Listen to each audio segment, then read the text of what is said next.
Xo'p, hurmatli o'quvchilar, ikkinchi video. Hop, boya chizmani eskizini chizib olayotgan jarayonimda hozir ozgina tasvirlashyapti. Hop. Mana bu derazachaga o'xshab o'yiq qismiga o'lcham qo'ymagan ekanman. Ya'ni variantda mana bu joyda o'lcham berilgan-ku 24. Xullas, o'sha o'lcham qo'yilmagan ekan. Hozir shuni mana yozib chiqdim. O'sha o'lcham bo'yicha endi chizmamizni davom ettiramiz. Demak, boshladik. Xo'p, chizmamizni tepasidan va mana bu pastki qismidan bizga markaziy chiziq berilgan. Bu tarafida ham xuddi shunaqa. Mana pastki qismidan va tepa qismidan. O'shandan mana xira qilib chiziq chizib olamiz. Yordamchi chiziq.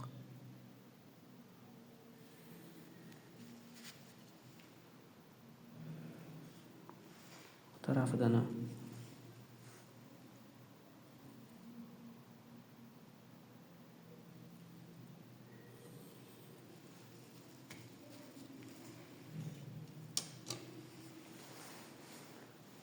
Xo'p. Yana bu derazachaga o'xshagan o'yiq qismini yasab olishimiz kerak. Hop, jami 24 bo'ladigan bo'lsa, yarimi necha bo'ladi? 12. Mana. Nuqtaniga qo'yamiz.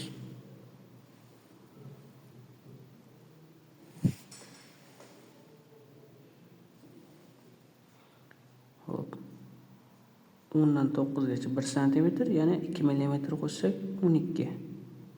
1 cm 2 mm bo'ladi. Bu tarafiga ham xuddi shunaqa. 1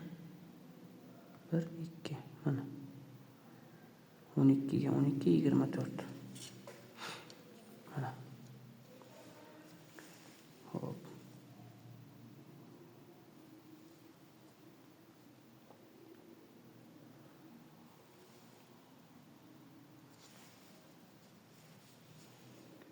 Mana 12 12. Tepa qismidan ham 12. Mana bu tarafiga ham 12. Mana endi bu tarafdan ham xuddi shunday qilib belgilab olamiz. 12 12. Xo'sh. Xuddi o'sha o'lcham bu yoqda ham takrorlangan.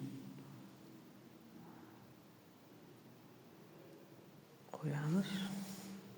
12. Siljida ozgina. 12. 12.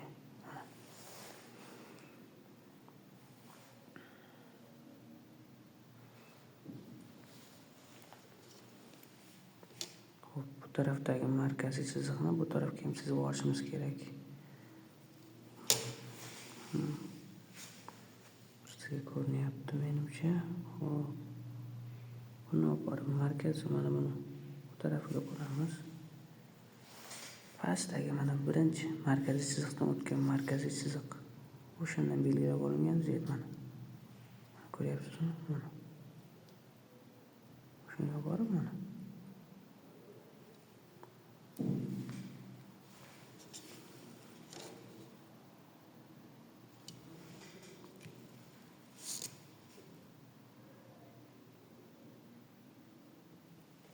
Mana.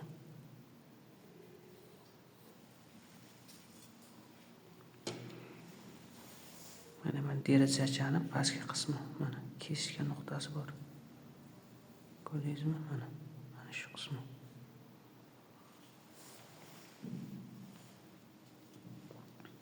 Endi belgilab olingan nuqtalar bor, o'shalarni tutashtirib chiqamiz.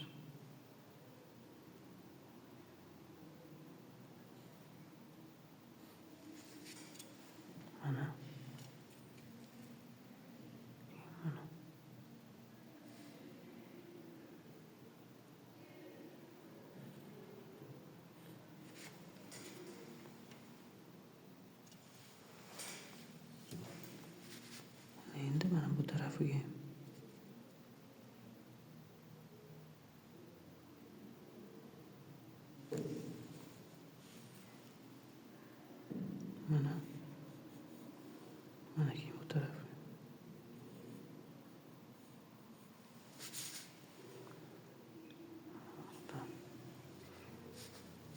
Endi mana pastki qismini ham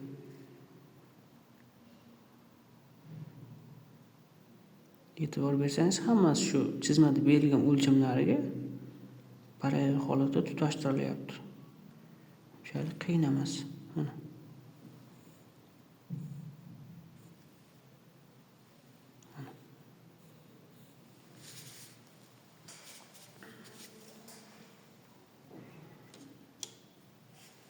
Xo'p, endi buni pastki qismi deyarli tayyor bo'lgan. Bu tarafniki yo'q. Buni ham mana bu bir oshda o'lchab olganmiz. Yarmi 12, yarmi 12. Jami 24 bo'lgan. O'yiqchani o'lchamini olib bu tarafga ham ko'chiramiz mana. Bu tarafiga ham.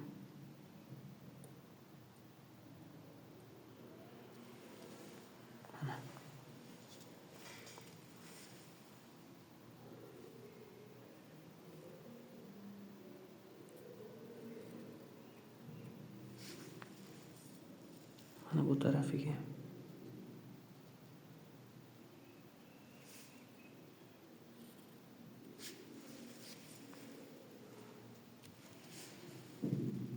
Mana buni aniqroq ko'rib chizib qo'yamiz.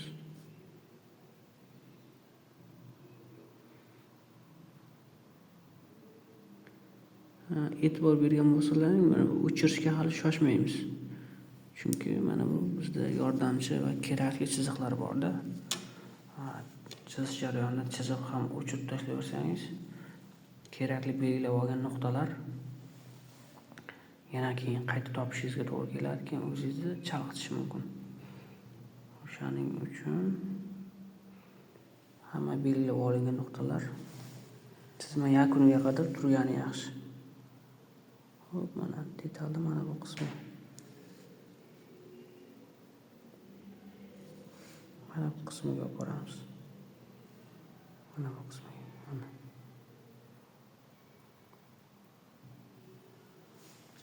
Ya'ni mana bu nuqta.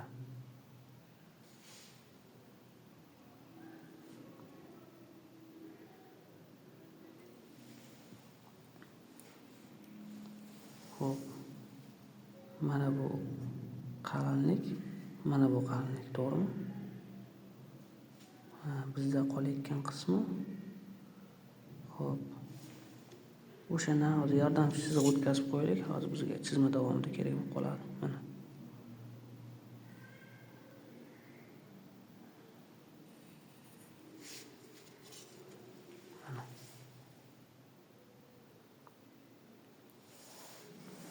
Xuddi mana shu hozir chizib olgan yordamchi chizig'imizga mana bu o'lchamni qo'yamiz. Mana bu qismi keyin hosil bo'ladi. Hozir ko'rib chiqamiz buni ham mana.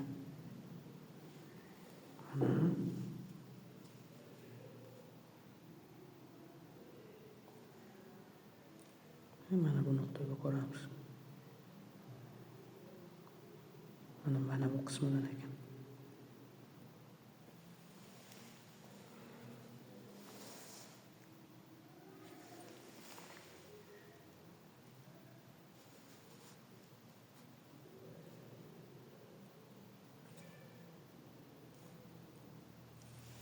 Mana turgan ekan. Mana bu qismi. Shuni olib boramiz mana.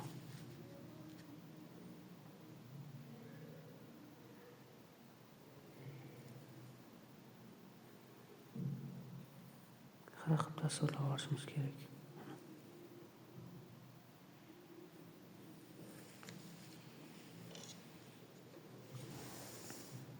Ya'ni mana bu chiziq.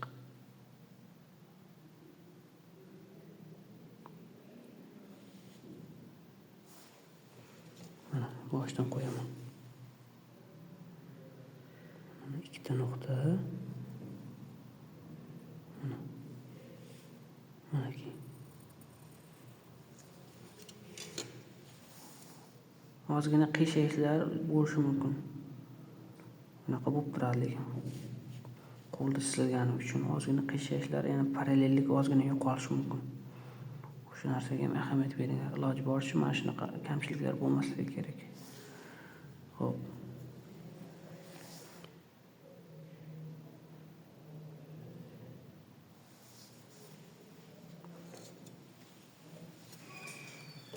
mana bu qismidan ham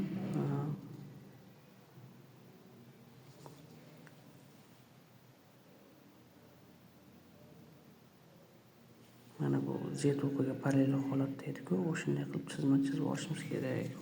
Linikani qo'yamiz. Mana bu boshida chizib olingan markaziy chizig'imizga buni qo'ydik.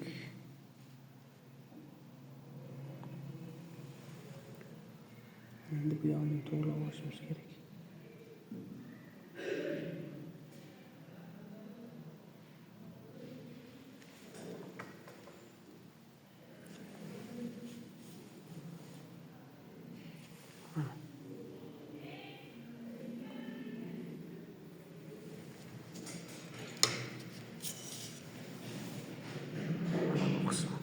Ya'ni mana bu chizmadagi mana bu ko'rsatay mana qalamda uchidagi mana bu qismi.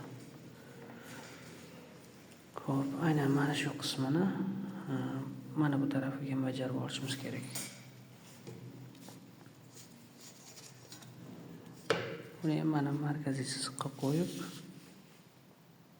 linikani parallel holatda tortishimiz kerak.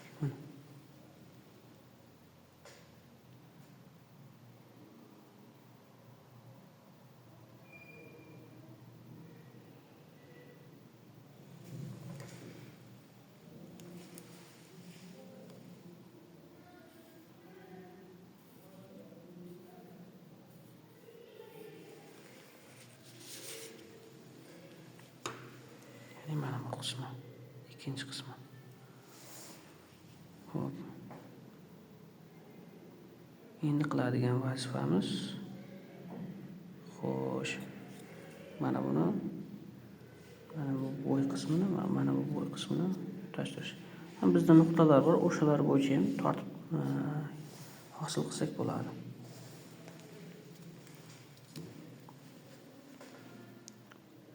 Mana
ya'ni detalni deyarli umumiy ko'rinish tayyor bo'ldi. Nima qoldi bitta?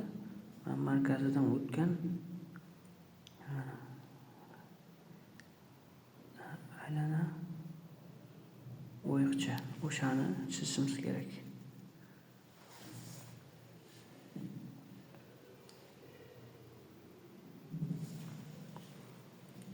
Xo'p, bizda mana bu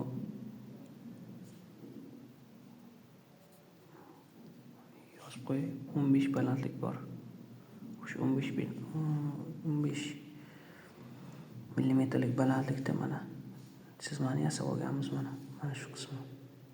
Va bizda markaziy chizig'i bor Z o'q bo'yicha mana. Ya'ni bu detalni teng ikkiga ajratuvchi markaziy chizig'i. Mana bu pastki qismi edi, to'g'rimi mana? Mana. Undan ham mana 15 millimetrlik balandlik hosil qilganmiz mana. Bizda nima bo'lgan? Chizmamizni teng ikkiga ajratuvchi markaziy chiziq. O'shandan ham mana xira qilib markaziy chiziq chizib olishimiz kerak. Mana.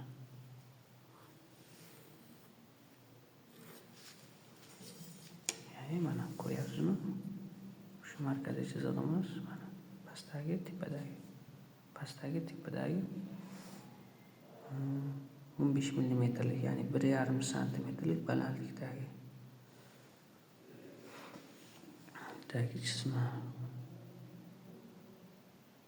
Ana o'shalardan, ya'ni markazlaridan endi nima qilamiz? Aylana